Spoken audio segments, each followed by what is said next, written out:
Hanging out with us now on Sunday Sports Extra, Andrew Greif, Oregon beat writer for the Oregonian. Yesterday, we had a chance to see the spring version of the 2015 Ducks, and what were your initial takeaways? Really, it's a small glimpse that we had. Yeah, one practice, essentially. This is a practice. This isn't really a game. We call it a game. But and these things are made for the offense. And so the three takeaways I had really early were the play of quarterback Jeff Locke, who reflected the feeling out of spring ball that he was head and shoulders above everybody else. I think that's very true. He was 9 for 9, 200+ yards in the first half. He only played one half and looked sharp. Underthrew his first ball, a flea flicker. Other than that, looked really good. Then you have Braylon Addison, who we can now call back after his knee injury. He had a nice touchdown up the right sideline. He said he didn't kind of favor the knee at all, wasn't hesitant. That's a really big step for that offense.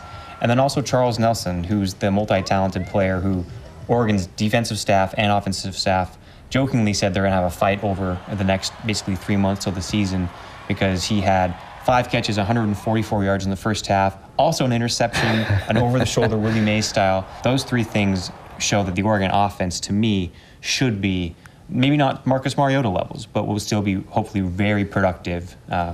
And although we can't really say that for sure right now, only one practice. Considering Jeff Locke, that he's heads and tails above everybody else at this point, let's take a look at sort of that second place where you have a Morgan Mahalik, where you have a Travis Johnson, and in ways Taylor Alley trying to fight for that spot too. What jumped out at you really between the redshirt freshman and the freshman in that game?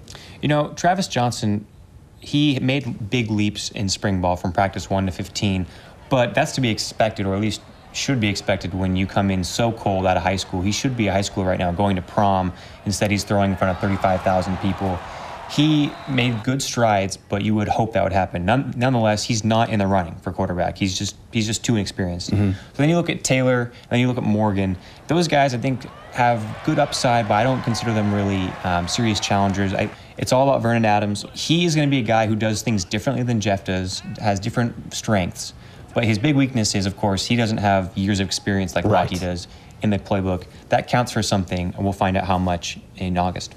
How much do you think Charles Nelson is going to play both sides of the ball? We see him on offense in the spring game, and really the takeaway that I had in post-game after that was that they used him on offense more out of necessity. What's the outlook for him that you see?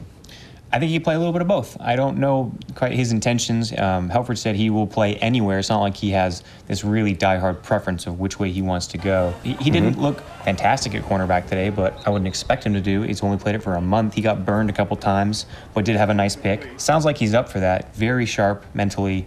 I think he would have a very good shot at playing both in some capacity.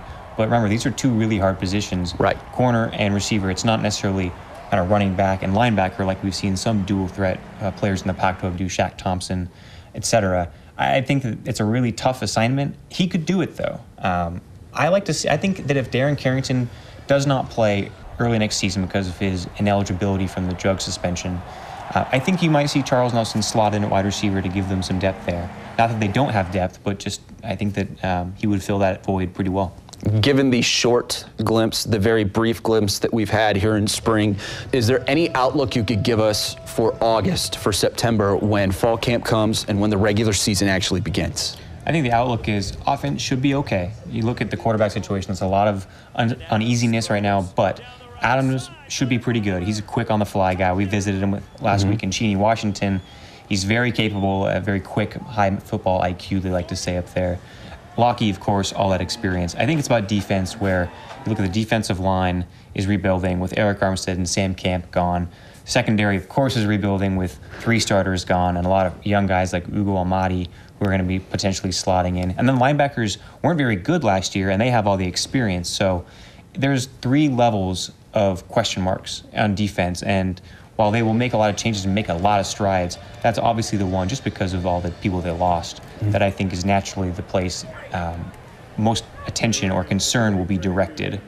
Again, I guess we'll get our first real litmus test second week against Michigan State. That's going to be a really big test. And it's on the road, too. It's on the road, too, yeah. Andrew Greif, Oregon beat writer for the Oregonian. Thank you so much for hanging out with us on Sunday Sports Extra.